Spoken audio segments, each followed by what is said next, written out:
2021년 11월 30일 오늘 우리에게 주시는 하나님의 말씀은 하박국 3장 1절에서 19절까지의 말씀입니다. 시기온 옷에 맞춘 선지자 하박국의 기도라. 여호와여, 내가 주께 대한 소문을 듣고 놀랐나이다. 여호와여, 주는 주의 일을 이 수년 내에 부응하게 하옵소서. 이 수년 내에 나타내시옵소서. 진노 중에라도 긍휼을 잊지 마옵소서. 하나님이 대만에서부터 오시며 거룩한 자가 바란산에서부터 오시는도다. 셀라. 그의 영광이 하늘을 덮었고 그의 찬송이 세계에 가득하도다. 그의 광명이 햇빛 같고 광선이 그의 손에서 나오니 그의 권능이 그 속에 감추어졌도다. 역병이 그 앞에서 행하며 불덩이가 그의 발밑에서 나오는도다. 그가 서신즉 땅이 진동하며 그가 보신즉 여러 나라가 전율하며 영원한 산이 무너지며 무궁한 작은 산이 엎드러지나니 그의 행하심이 예로부터 그러하시도다. 내가 본즉 구산의 장막이 환란을 당하고 미디안 땅의 휘장이 흔들리는도다. 여호와여, 주께서 말을 타시며 구원의 병거를 모시오니 강들을 분이 여기심이니이까. 강들을 노여하심이니이까. 바다를 향하여 성내심이니이까. 주께서 활을 꺼내시고 화살을 바로 쏘셨나이다. 셀라. 주께서 강들로 땅을 쪼개셨나이다. 산들이 주를 보고 흔들리며 창수가 넘치고 바다가 소리를 지르며 손을 높이 들었나이다. 날아가는 주의 화살의 빛과 번쩍이는 주의 창의 광채로 말미암아 해와 달이 그 처소에 멈추었나이다. 주께서 노를 바라사 땅을 두르셨으며 분을 내사 여러 나라를 밟으셨나이다. 주께서 주의 백성을 구원하시려고 기름 부음 받은 자를 구원하시려고 나오사 악인의 집에 머리를 치시며 그 기초를 바닥까지 드러내셨나이다. 셀라.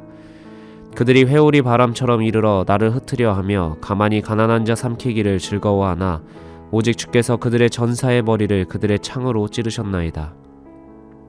주께서 말을 타시고 바다 곧 큰 물의 파도를 밟으셨나이다. 내가 들었으므로 내 창자가 흔들렸고 그 목소리로 말미암아 내 입술이 떨렸도다. 무리가 우리를 치러 올라오는 환난 날을 내가 기다림으로 썩이는 것이 내 뼈에 들어왔으며 내 몸은 내 처소에서 떨리는도다. 비록 무화과 나무가 무성하지 못하며 포도나무에 열매가 없으며 감람나무에 소출이 없으며 밭에 먹을 것이 없으며 우리의 양이 없으며 외양간에 소가 없을지라도 나는 여호와로 말미암아 즐거워하며 나의 구원의 하나님으로 말미암아 기뻐하리로다. 주 여호와는 나의 힘이시라. 나의 발을 사슴과 같게 하사 나를 나의 높은 곳으로 다니게 하시리로다. 이 노래는 지휘하는 사람을 위하여 내 수금에 맞춘 것이니라. 하나님의 부흥을 경외하다 라는 제목으로 하나님의 말씀을 선포하겠습니다. 하박국은 하나님을 믿는 모든 사람을 대표할 만한 질문을 담아놓은 책입니다. 먼저는 하나님은 왜 이렇게 불의한 세상을 방관하시는가 억울함을 담은 질문이 있습니다. 하나님은 이 질문에 불의함을 방관하지 않으시고 반드시 하나님의 때에 심판하실 것이라고 1장에 대답해 주십니다. 하박국은 다시 왜 이스라엘의 불의함을 심판하실 때 더 악한 바벨론을 사용하셔서 심판하시는가 라는 불합리함에 대한 질문을 합니다. 하나님은 이 질문에 그들의 죄로 그들을 심판하실 것이라고 2장에 이야기하십니다. 하박국은 1장과 2장 하나님과의 대화를 통해 불의와 불합리에 대한 하나님의 답을 들었습니다. 그리고 이 답을 통해 자신의 이해를 초월한 하나님의 계획과 섭리를 깨달은 하박국은 오늘 읽은 3장에서 기도를 시작합니다. 하박국은 지금까지 자기의 시각으로 본 세상이 불의하고 불합리하다고만 생각했습니다. 그리고 하나님이 계시다면 세상이 왜 이런 건가 따지고 물었습니다. 그러던 가운데 묵시를 통해 깨달은 하박국은 하나님의 마음을 알게 되었고 철저히 하나님께 무릎 꿇습니다. 여호와여 라고 외친 하박국은 주님에 대한 소문을 듣고 놀랐다 라고 고백을 합니다. 그런데 여기서 소문과 놀라다 라는 말을 좀 더 설명할 필요가 있습니다. 여기서 소문으로 번역된 단어는 단순히 떠돌아다니는 풍문이나 이야기가 아니라 내가 꼭 들어야 하는 말씀을 의미합니다. 즉 하나님의 권위로 선포된 말씀 앞에 하박국은 하나님에 대한 경외심이 회복됩니다. 하나님의 말씀을 듣고 경외심이 회복된 하박국은 주의 일을 이 수년 내에 부응하게 해달라고 간구합니다. 그러면서 동시에 진노 중에라도 긍휼을 잊지 말라달라고 요청합니다. 하박국의 기도를 액면으로만 바라보면 무언가 모순된 듯 합니다. 부응을 요청하면서 진노 중에 긍휼을 요청하는 게 이상해 보일 수 있습니다. 그러나 진정한 부응의 의미는 양적 성장, 수적 증가, 내 뜻의 성취가 아닙니다. 진정한 부흥은 하나님의 뜻이 성취되는 것이 부흥입니다.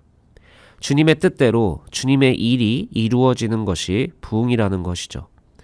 그런데 앞서 하박국과 하나님 사이에서 나눈 대화와 하박국이 본 묵시를 통해 보았을 때 하나님의 뜻대로 하나님의 일이 이루어지는 것은 바벨론을 사용하셔서 이스라엘을 심판하시는 일입니다.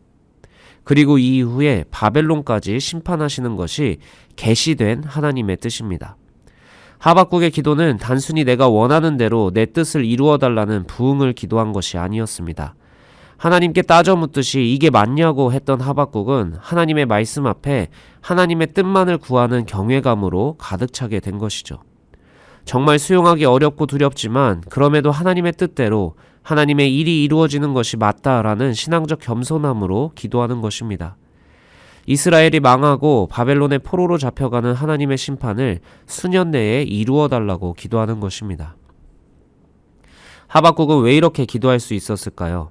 그냥 하나님 마음대로 뜻대로 하세요라는 자포자기하는 심정의 기도는 아니었을 것입니다.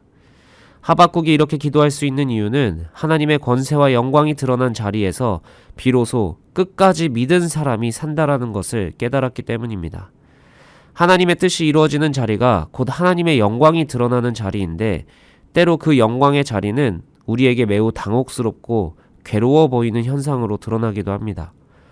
이스라엘이 멸망당하는 모습, 포로로 끌려가는 모습, 더 나아가 하나님이라고 이야기하신 예수 그리스도가 십자가에서 죽는 모습에 이르기까지 하나님의 영광이 드러나는 자리는 꼭 우리가 기대하고 바라는 모습만으로 나타나지는 않습니다. 그러나 그 실망스럽고 당혹스러운 자리에서라도 끝까지 믿음 지킨 자만이 비로소 하나님의 뜻을 알고 하나님의 구원을 누리게 된다라는 것을 하박국은 깨달은 것입니다. 하박국이 묵시를 통해 깨달은 하나님의 정의는 한 사람 한 사람의 모든 뜻과 목적이 이루어지는 것이 아니라 하나님의 뜻만이 이루어진다라는 것입니다. 그 뜻이 이루어지는 자리에서 하나님을 향한 믿음을 지켜낸 자들이 구원을 받는다는 것이죠. 내가 잘 되는 부흥은 하나님이 하나님 되는 것이 아니라 하나님이 내 뜻을 위한 도구가 됩니다. 내 욕망과 내 자기중심성을 꺾지 않는 한 하나님을 믿을 수 없음을 하박국은 깨달은 것입니다. 그래서 하박국은 의인은 그의 믿음으로 말미암아 산다라는 고백을 할 수 있었던 것입니다. 결국 하박국은 인간적인 마음을 내려놓고 남유다도 망하고 바벨론도 망하는 하나님의 뜻을 이루시라고 기도한 것입니다. 그렇게 하박국은 2절 하반절 진노 중에라도 긍휼을 잊지 말아달라고 간청하는 것입니다. 이후 하박국의 기도에 드러난 표현들은 하나님의 진노하심을 무섭게 그려냅니다. 3절부터 16절까지 광명이 햇빛 같고 역병이 생기며 땅이 진동하고 산들이 무너집니다. 땅의 장막과 휘장이 흔들리고 여호와는 말을 타시고 구원의 병거를 몰고 오시는데 강과 바다를 성내는 것 같은 형상이 나타납니다. 강들로 땅이 쪼개지고 산들은 흔들리고 창수가 넘치고 바다가 넘쳐 흐릅니다. 하나님의 진노가 세상을 쓸어버릴 때 비로소 하나님의 두려우심을 온 세상이 목도하게 됩니다. 15절 말을 타신 주님이 바다 곧 큰 물의 파도를 밟으신다 라고 나옵니다. 고대 근동에서 바다와 큰 물은 죽음을 의미합니다. 그런데 주께서 위엄과 능력으로 그 죽음을 밟으신 것입니다.